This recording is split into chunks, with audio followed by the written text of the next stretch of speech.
Hello friends, আবার একটা রান্নার ভিডিও নিয়ে চলে এলাম। সুমিতার পুজো তোমাদের অনেক অনেক স্বাগত।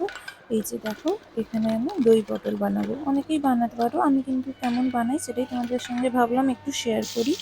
এই যে পটলকে আগে ভালো করে খোসা ছাড়িয়ে নিয়েছি, দিয়ে এবারে তেলে ভেজে নেবো। ঠিক আছে, হলুদ দেইনি, আমি হলুদ না দিয়েই ভাজি। তোমরা চাইলে হলুদ দিয়েও ভাজতে পারো। এবারে ভালো করে পটলটাকে ভেজে নেব।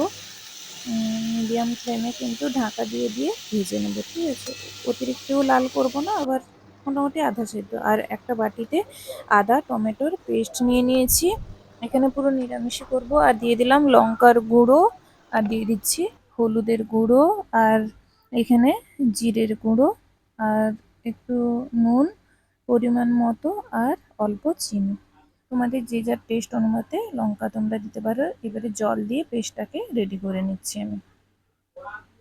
এখানে পটলটা আরেকবার ঢাকনাটা খুলে নাড়িয়ে নেব। এই যে দেখো, যে দিকটা লাল হয়ে গেছে তার ঠিক অপরের দিকটা উল্টে রেখে দিলাম।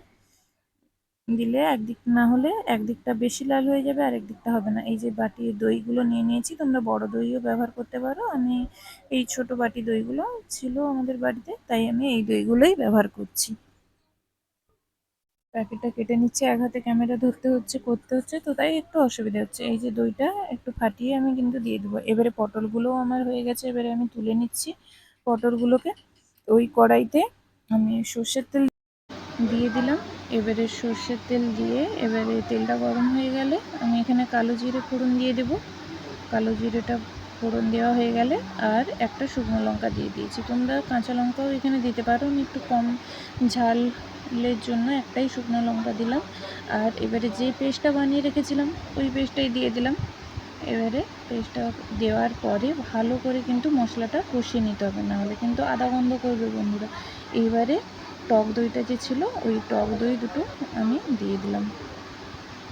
টক দইটা দিয়েও ভালো করে মশলাটা কষিয়ে নিয়ে এবারে দিয়ে দিচ্ছি পটলগুলো, ভেজে রাখা পটলগুলো দিয়ে দিলাম।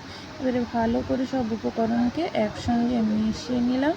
মিশিয়ে কিছুক্ষণ ফুটলেই তরকারিটা একদমই রেডি।